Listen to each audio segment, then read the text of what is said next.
Welcome, everyone, to a very special episode of the Great Old Ones Gaming Podcast. I'm your innkeeper, Vase Odin, and with me today is... I am Nate, lost in time and space. And this is the first episode in a new series where we will be doing reviews of different scenarios and adventures for Call of Cthulhu, the role-playing game, Delta Green, the role-playing game, and others. Today, we're going to be reviewing a scenario that's coming out in November, and it's called PX Poker Night.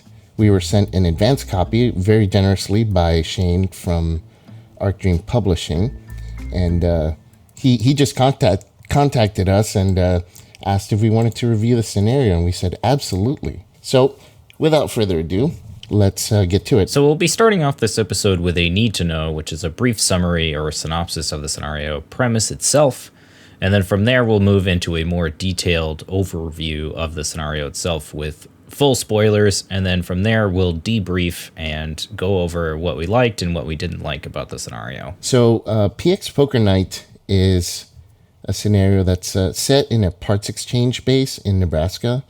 The PX is short for parts exchange. It's kind of a military term. The scenario is meant to introduce new characters to Delta Green, but not necessarily new players, although it can work for that purpose, and we're going to talk about that in a little bit.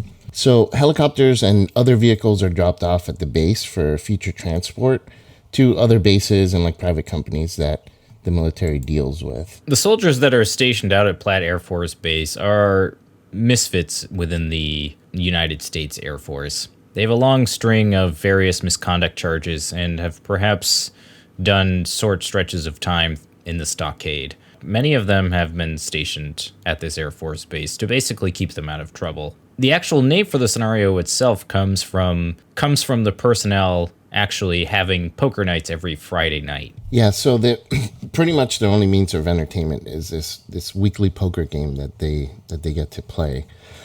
So the premise of the scenario takes place in this base, and on the night of the poker game, a black van arrives with some official-looking people who stand around it and flank it, and then the soldiers are told specifically not to go near the van. So a few hours later, during the poker game, some of the soldiers begin to act a little strange, and they start getting a little violent, which then sets off a series of events that quickly devolve into a fight for survival and a discovery of certain things that mankind was not meant to discover. So that's the basic premise of the scenario. It does... there are a lot of strange events that occur, which we're going to get to right now.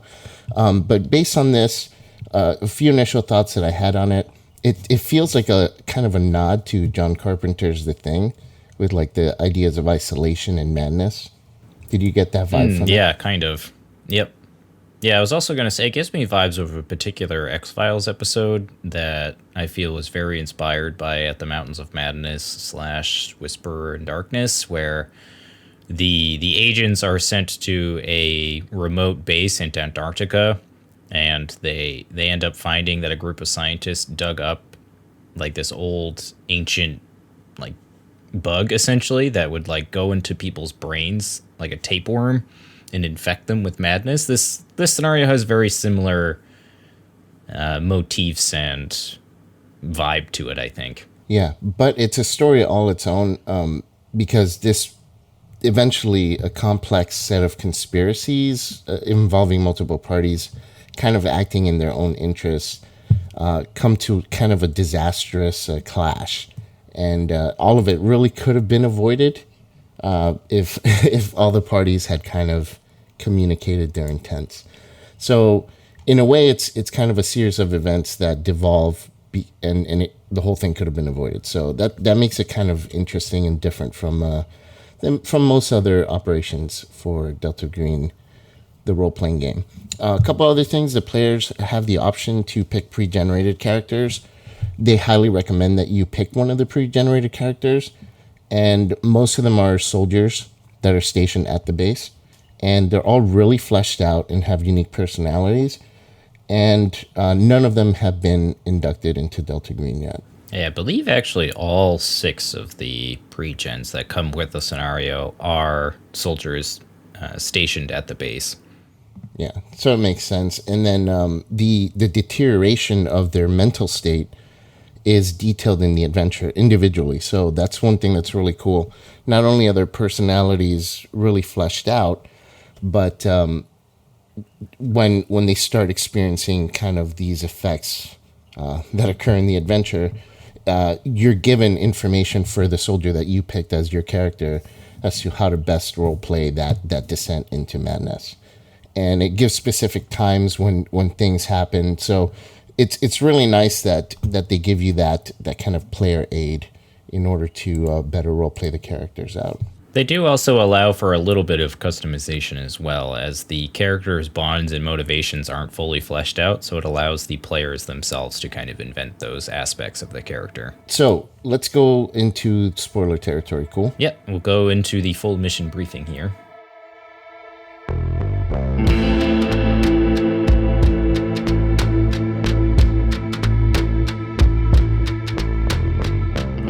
The adventure then, once the van arrives, the soldiers start experiencing bouts of madness. These soldiers were stationed at this isolated base because they're generally bad seeds in the military. Most of these soldiers have behavioral problems, issues following orders. So this base is kind of like a last step before further disciplinary action is taken against them. So a lot of these guys don't necessarily always follow orders and that kind of stuff.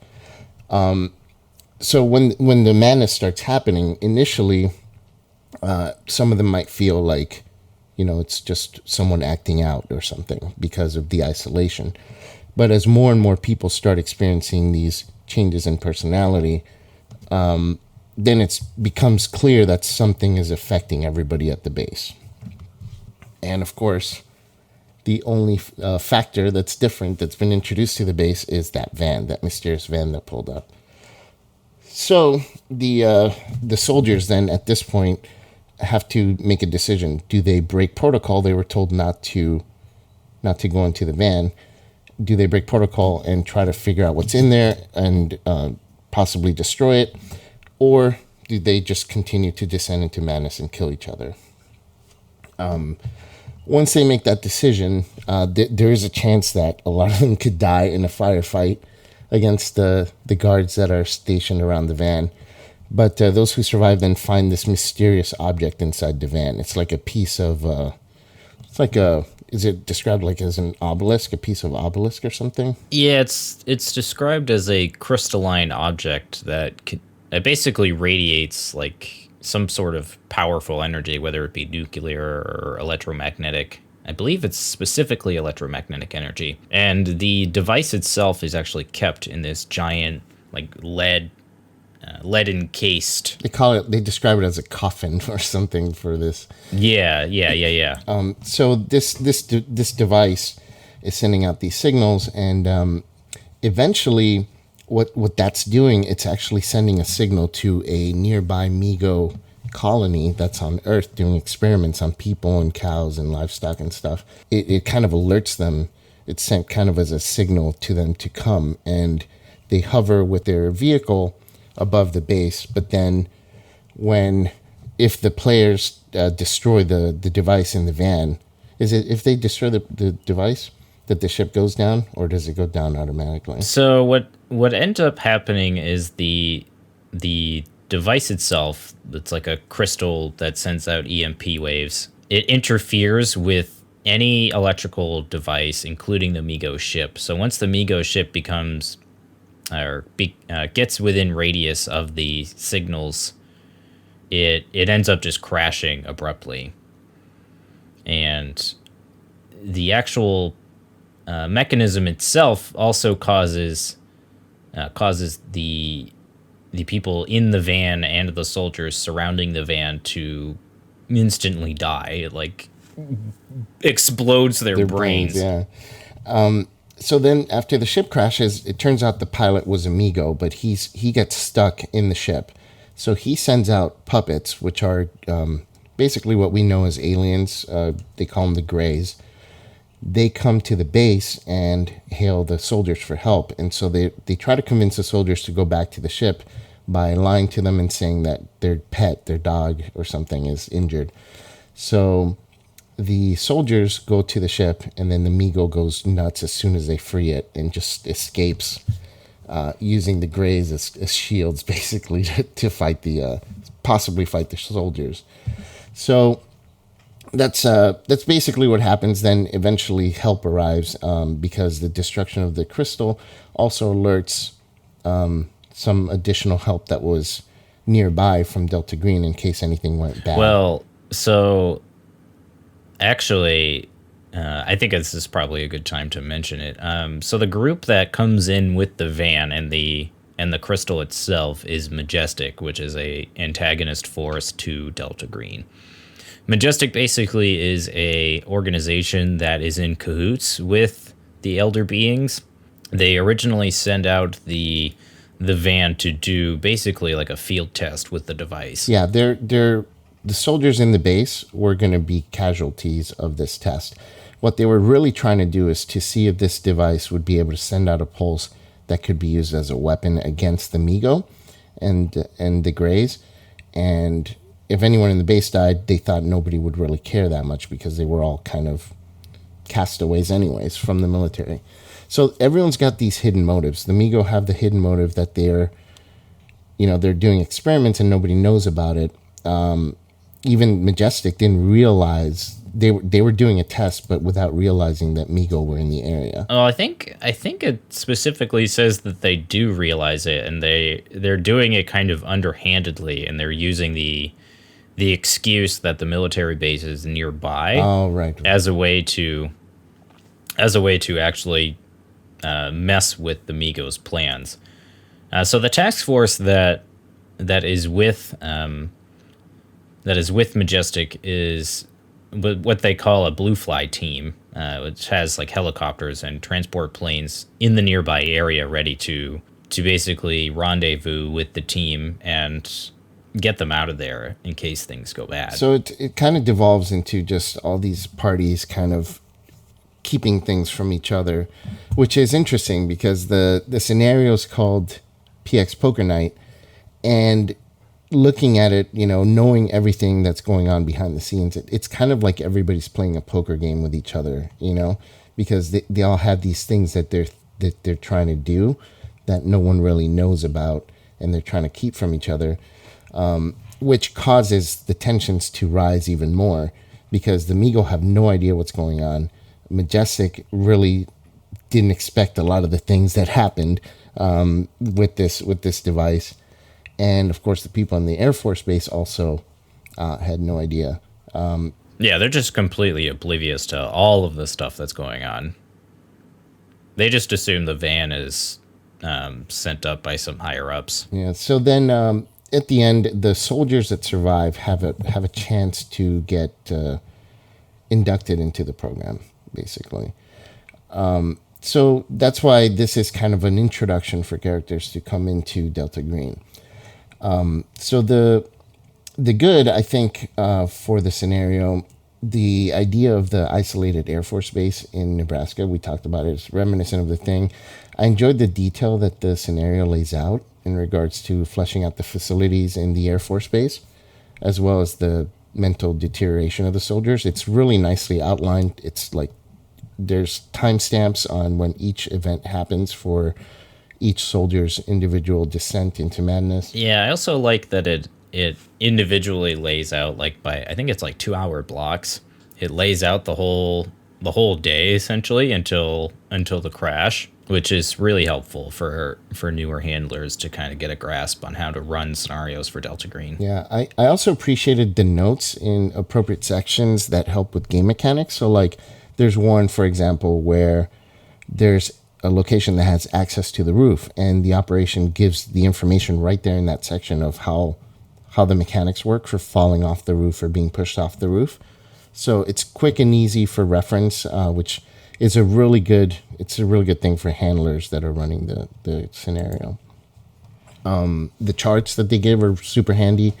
The one that details all the weapons at the base and gives you like their damage, the range, what skill is necessary to use those weapons. All that is super handy to have right there instead of referring you back to to the Delta Green handler's guide or the player's guide. So it's all in one place, so that's super handy. I wish other RPGs made adventures that make it easy for game masters to run like this, because we play D&D. I have a group that plays on Wednesdays, and there's a lot of adventures where they just refer you to stat blocks and things like that and other pages and other books.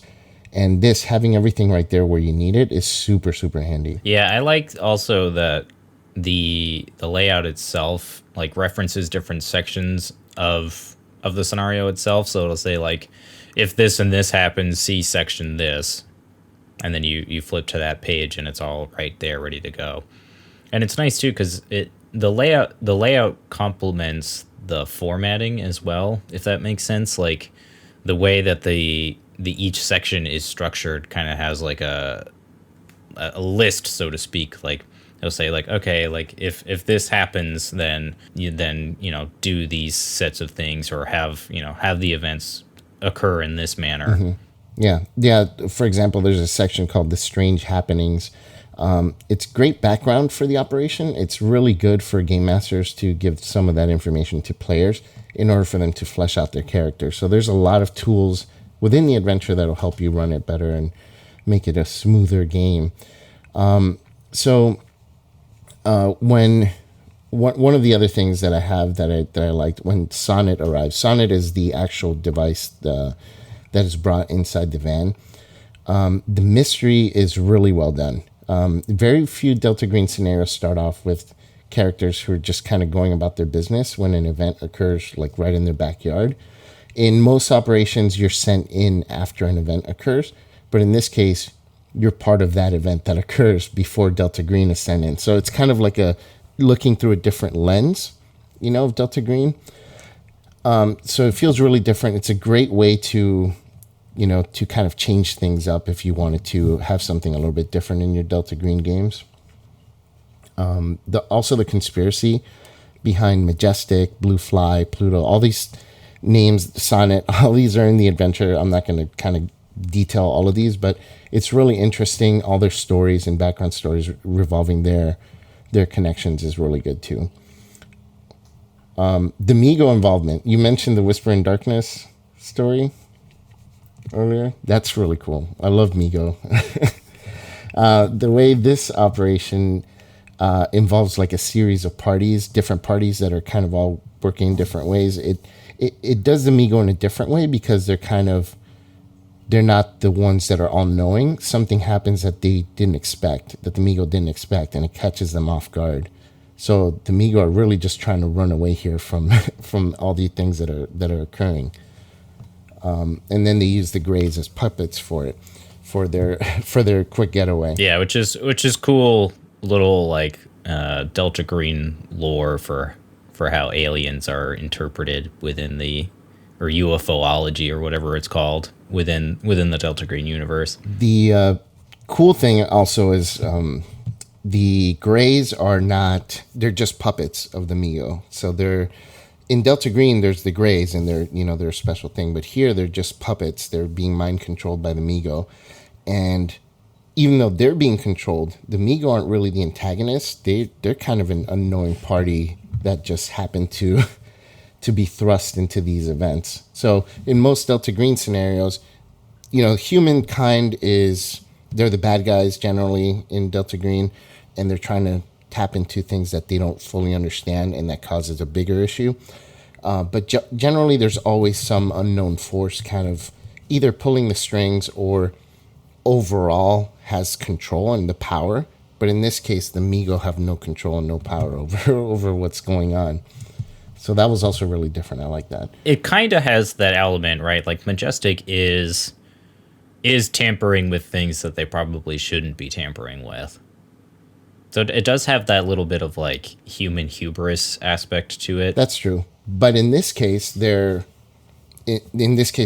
actively trying to not so much control it, but find a way to destroy it or have a way to find something that would give them a way to destroy it if it ever came to that. Yeah. The scenario kind of makes Majestic out to try to like underhand their alliance with the Elder Things and the alien forces that they've chosen to ally with, which is kind of an interesting aspect too. Rather than them just being subservient, they're actually trying to like gain the upper hand. Another thing I liked about it, the timeline of events that you mentioned, it makes everything so simple to track as the events happen. Some scenarios, even in Delta Green, are kind of complex, and you have to jump around. To like we're running one this weekend that's like that, where I have to do a ton of homework and take a ton of notes to make sure I get everything right as far as events and how they happen, and all the parties involved. But this one makes it really simple. I like the manipulation of the players. It kind of gives the feeling of being the least knowledgeable people in the room. Yeah, I like that too. Yeah, it's funny because generally, like you in a Delta Green operation, you're going to something you don't know, but at least you're in the know with the fact that it's an unnatural event. Yeah. In this, you have absolutely no idea. Yeah. The Greys, when they come to the soldiers for help, it's really cool. Here's one thing. Let me rewind this for a second. The Grey scene, right, when they approach the soldiers, can be really awesome if done well. It's something that I think maybe should have had a few more notes on how to properly play that out.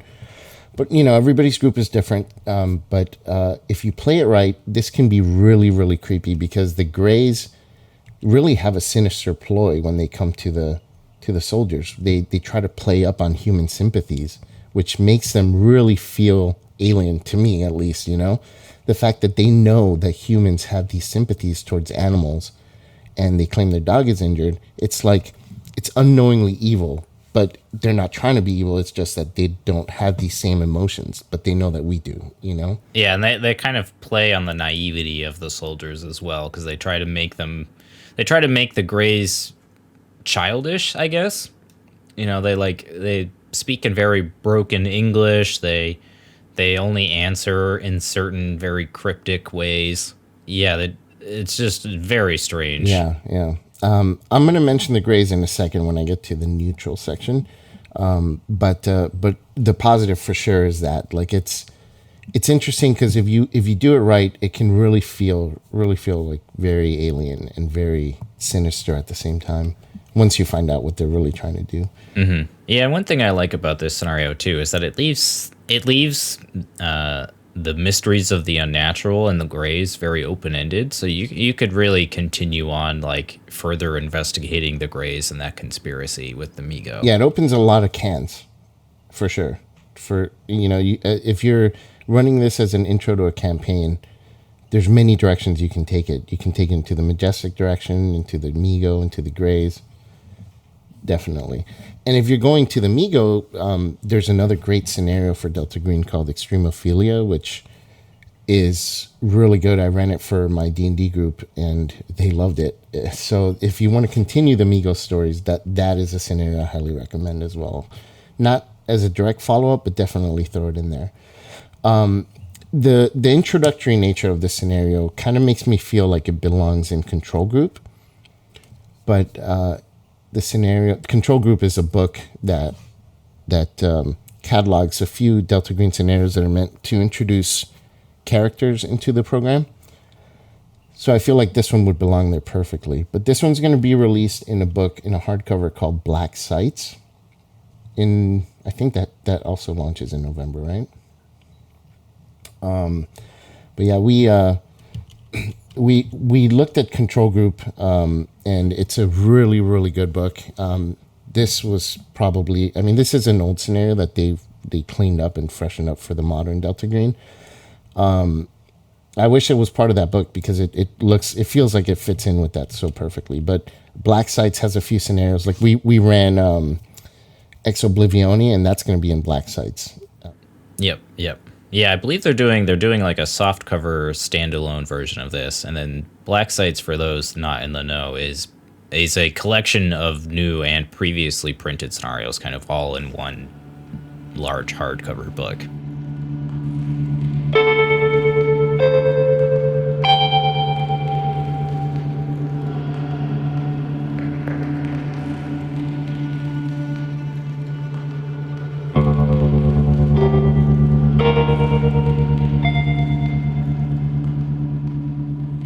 All right, so here's the neutrals that I have for this scenario. I like the chart detailing the deterioration of the mental state of the player's characters, and it makes sense.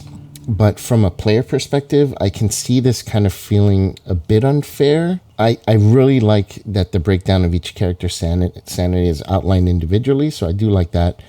But it feels like the characters are very fleshed out, but I can totally see a player, especially newer players, who are given this and may feel like, oh man, so this is going to happen no matter what to my character, you know? See, I don't think that. I think this is clearly not a handout. This is clearly meant for the handler to keep track of what happens throughout the rest of the soldiers on the base.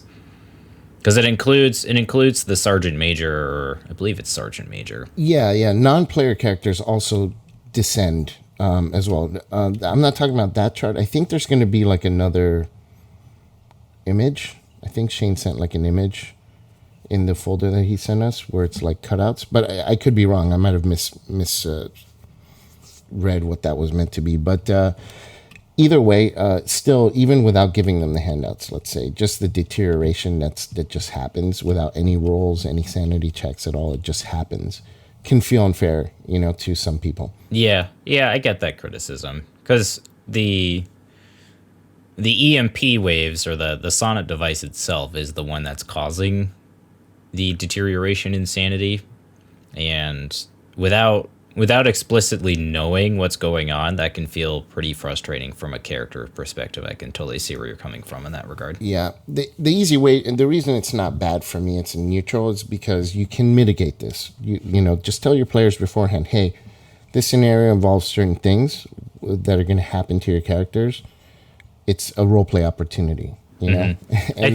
I think another way that you could kind of prevent that too is really foreshadow that happening. Like when the van first shows up on the base, like really play up the fact that the characters start to get this really strange feeling about the van itself. That's a really good idea, actually. That's doing a little bit of pre-legwork would really help with that, I think, for sure. The mutiny. So here's a big one. The mutiny and the potential for players to coordinate an assault on Sonnet and the van. It's a cool idea as it's written. I feel like a lot of players are going to attempt to do this and more than likely end up dead pretty early in the scenario. So it's a very fine line here. If they try to attack the van and mutinize, they're fighting against high-powered weapons, and unless they go into the facilities where these weapons are, the soldiers aren't going to be armed initially.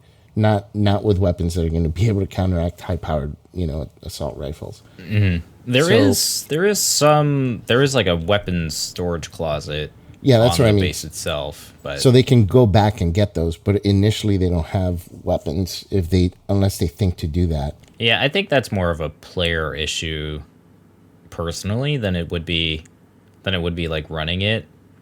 Because as a player, I would imagine that if I'm on an Air Force base and I regularly have a weapon on me, that there must be a place where these weapons have to be put back. So in theory, I would imagine that there's some sort of weapons closet.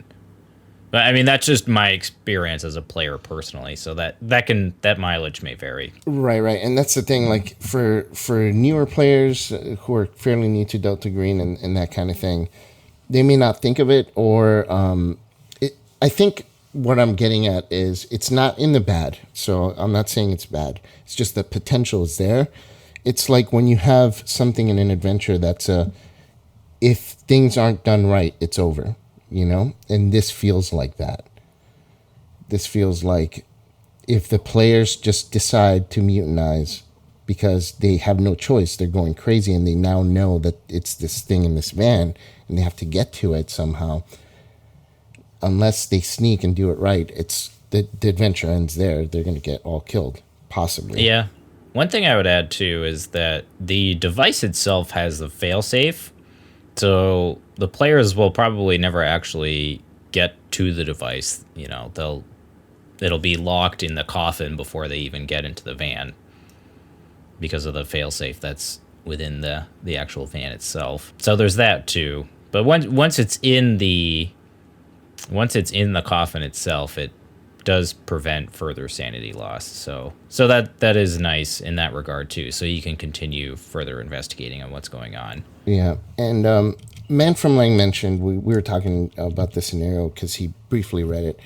He mentioned that he didn't understand why they wouldn't just go and do that. Why they would follow those orders, because these soldiers are supposed to be soldiers who are known for not always following orders. But which is fair, because he's an experienced game master. So if he feels that way, then I'm sure there's other people that are going to feel that way. But my take on that is, these soldiers they're not always following orders. You know what I mean? Like, they follow orders. They just have broken the rules sometimes. Mm-hmm.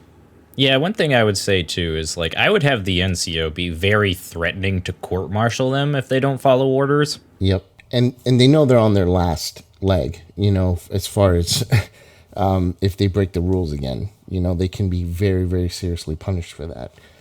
So that's what's going to keep them from doing that initially. Eventually, they have to make the decision, though, because they're all going to die if they don't. So eventually, and I think that's why the scenario makes them be kind of roguish, because something does need to push them to the edge. And I think when people start going mad and getting violent, that is that trigger for them to say, okay, I'm done following the rules. Now let's go ahead and move forward and figure out what the hell's going on, But with that said, again, my last point on the neutral, right? That it actually ties into what we were just saying with what Man from Lang said. The scenario is great for introducing new agents to Delta Green at either the beginning of the campaign, the middle of a campaign, or after a total party kill, and you want to get some new agents in. It works well as a one-shot. So these soldiers themselves, yes, they follow some orders, but they have broken several rules. Why would Delta Green want to introduce them into Delta Green? Because it is extremely important that they keep these secrets and not tell anyone. And why would you want someone who's known for breaking the rules and not caring about anything but pretty much themselves sometimes? Why would you want to introduce them into all this knowledge about unnatural events in our world? Yeah, I think Delta Green specifically would recruit the players because they've seen things that they shouldn't have seen, and they don't want, they're doing it more for their own sake, right? Like, I think Delta Green would probably recruit the players to make sure that they're not doing anything like spreading the word or anything like that. Even if it probably would, ruin them professionally speaking. Yeah. I mean, there's ways Delta Green can handle it, though. Like they don't have to recruit them. They could just, Delta Green on many, many instances, they've ruined people's careers. They make them sound crazy or whatever, or they make them disappear. So, I guess maybe introducing them to Delta Green, but then keeping a close eye on them because they are known to be more roguish. Yeah. I think that's a pretty fair explanation for why Delta Green would want to have them be a part of the program. And that, I think one thing too about that is that you don't necessarily know whether they're joining the program or whether it's the outlaws recruiting them. I think you could leave that up to the handler. Oh, true. That's a good point. So, yeah, there's always that aspect too. Like in Delta Green, there's the program, which is the officially sanctioned portion by the United States government, and then there's the outlaws, which is kind of a not a rogue faction, but I guess it is kind of a rogue faction. They're part of the original Delta Green during the 1960s that continued to do the work of Delta Green when the fall of Delta Green happened in 1970. Yeah. They're not part of the government conspiracy. They're their own thing. Right. Yeah. And then as far as, so that's new characters getting into Delta Green. Now, new players playing Delta Green. In a way, this scenario, I feel like it makes it easy for the players because there's pre-generated characters and they're not part of Delta Green, so they don't have to like be given all this knowledge and all this information. On the other hand, because this scenario doesn't play out like a typical Delta Green operation, There's very little in terms of investigation. It's like Man from Lang was saying, it's like a series of events that happen, and then the characters kind of react to those events. There's only a few things that the players can actually do to change the outcome of the events. Although the things they can do are pretty important. There's like 2 or 3 major choices that they have, but for the most part, as a new player, it makes it easy, but at the same time, it's not a true display of what a typical Delta Green operation feels like. Yeah, I guess my one biggest criticism of this scenario is that you could play this in an hour, I think, which maybe is more of like an elongated vignette than it is anything else, if that's the case. Because I think it's really dependent on how much your players actually want to role play. Yeah, I was going to say that, yeah. Yeah, where if they're newer players, they may not understand that Delta Green is much more focused on those aspects of an RPG game. Like, yes, combat is very tactical, but you're likely to die in 2 or 3 rounds because the soldier sitting next to the van is just going to pop like 16 rounds into you into a single round, so...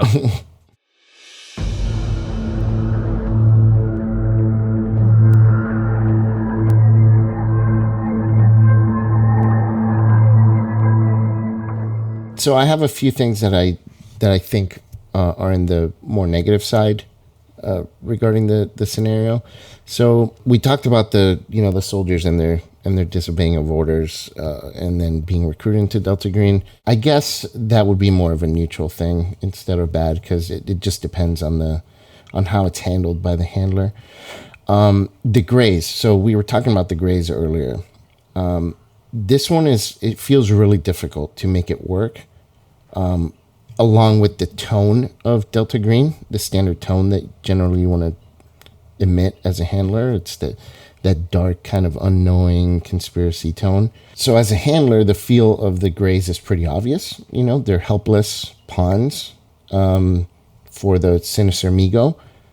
To a player, I can see it being difficult to make this kind of dynamic work very well. I think the scenario could have benefited a bit more with more information on how to approach this particular issue. It would have definitely been appreciated if they wrote down more, like a whole paragraph on how to present the Greys, how to best portray them and describe them to the players. Because as it's written, inexperienced game masters can end up making this feel a little too cartoonish, And for some groups, that's fine. Yeah, I got that impression too. It's just like we're so ingrained in this alien, this image of aliens these days, and they become such a kind of staple of pop culture in this cartoony kind of look to them, as opposed to a more sinister, unknown being that exists that we have no idea existed. Mm-hmm. Yeah, and on that same note with the Greys too, I think, like, as a player, I think it would be very hard to convince them to leave the Air Force base. Yeah, for a dog, yeah. I think that's a very strange aspect to it. Like, I get that the Migo is like controlling the Greys and having them say things and try to like get the players to help the Migo out of the ship, but it feels a little forced. Like, it feels kind of very railroading. Yeah, definitely railroady. That's a good word for it. Yeah, like, I could see the players trying to, like, they see the crash site, or they see the ship crash, and then they go and check the ship out, and then from there, you could have the Migo, like, have the Greys kind of be puppets, I guess, at that point. But it feels strange that the Greys would, like, go all the way to the base and try to, like, convince the players to help them. Yeah. It's just it's strange because the players at this point in the adventure have just experienced a bunch of people just get their brains blown out by this mysterious force, and a spaceship that felt like there's all these things happening, and now they're approached by these beings that they didn't even know existed, and the way the beings are getting them to go with them is that their dog is hurt. Like, Yeah, it feels out of place. I would definitely agree with you there. like if I saw an alien, and that's not even counting all these other events that happen. If I'm just outside my apartment and an alien walks, I'm running the other way, right? Right. Like, especially if they're asking me to go with them. No way, dude. Throw in the other factors of all the people that died, the ship that crashed, people going crazy. Like, it just feels like a lot to ask with a very, very almost, what's the word I'm looking for? It's like, it's not a compelling enough reason to go. Yeah. Yeah. The dog is hurt, I love the idea behind it, but I think that needs a little tweaking. And regarding the Greys, a experienced handler can make it work. And I think when they wrote the adventure, they had something else, they had something in their minds as to how the Greys presented themselves.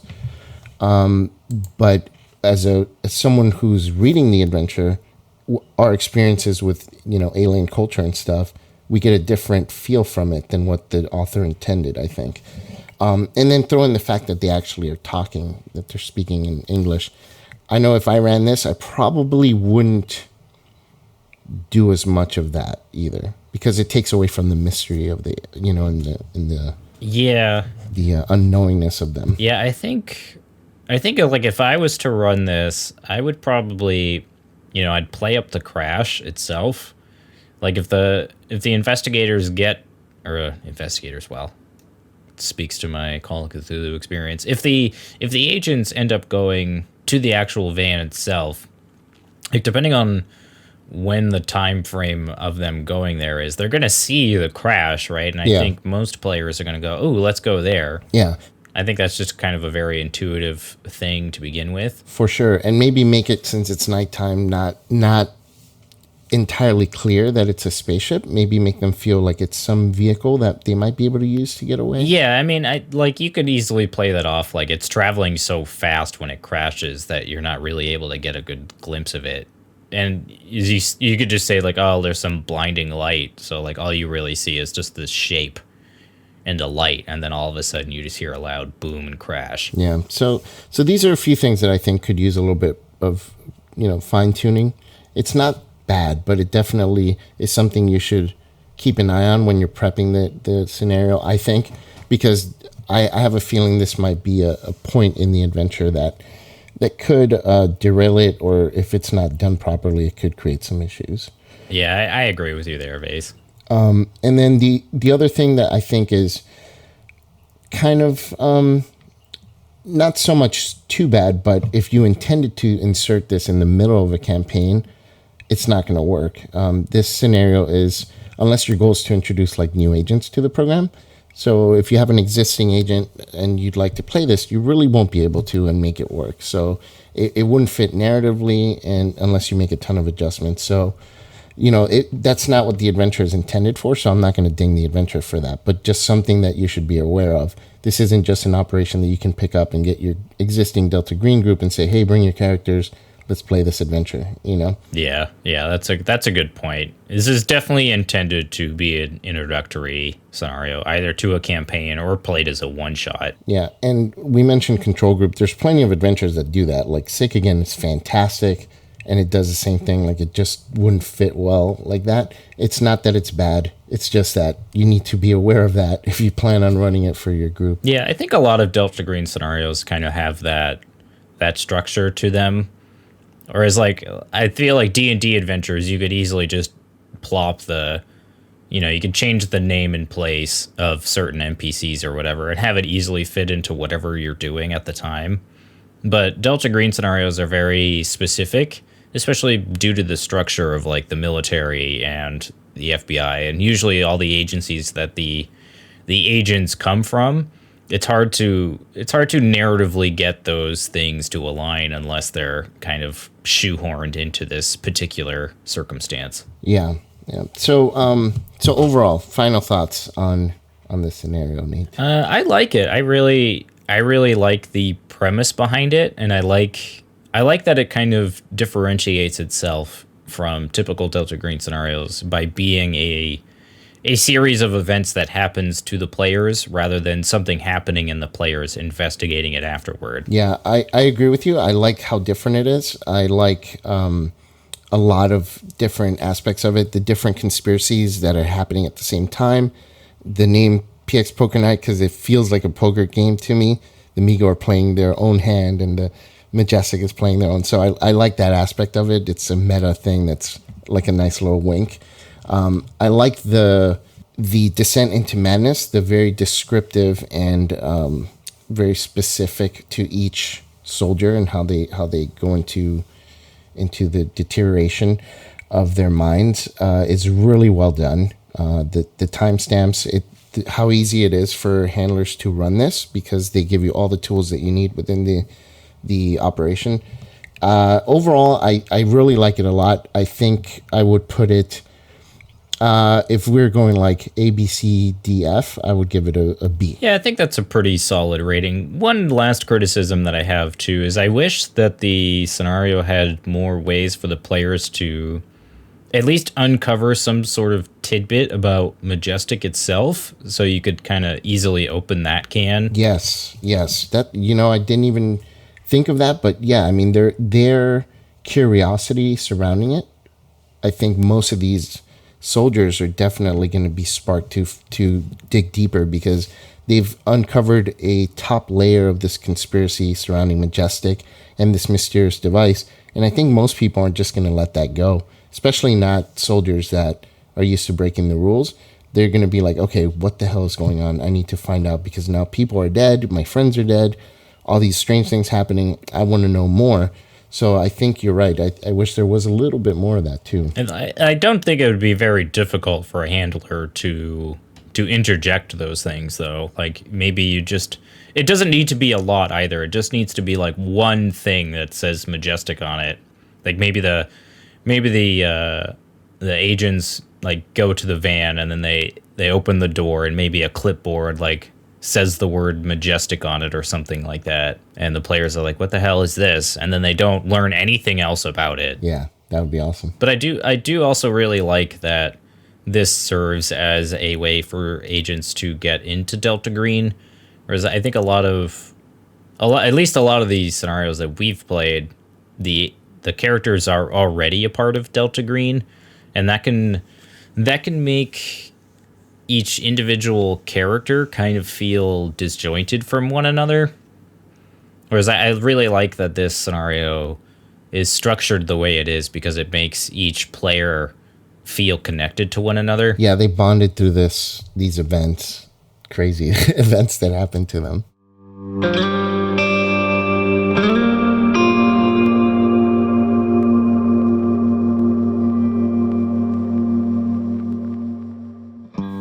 That's our deep dive into PX Poker Night. Look for it in November and look for Black Sites, the book that it's going to be in as well. If you just want to get this scenario, it will be available in paperback and digital form on drivethroughrpg.com. And the Black Sites as well will be hardcover as well as digital form on DriveThruRPG or Arc Dream Publishing's website, which we'll link in the show notes. Yeah, and we also just, again, want to give a huge thanks to Dennis and Shane and the rest of the people from Arc Dream Publishing for letting us review this scenario ahead of time. This was definitely a lot of fun, and we're looking forward to reviewing other scenarios in the future. Yep, absolutely. All right, everybody, thank you very much for joining us for this review, and we'll see you again very soon.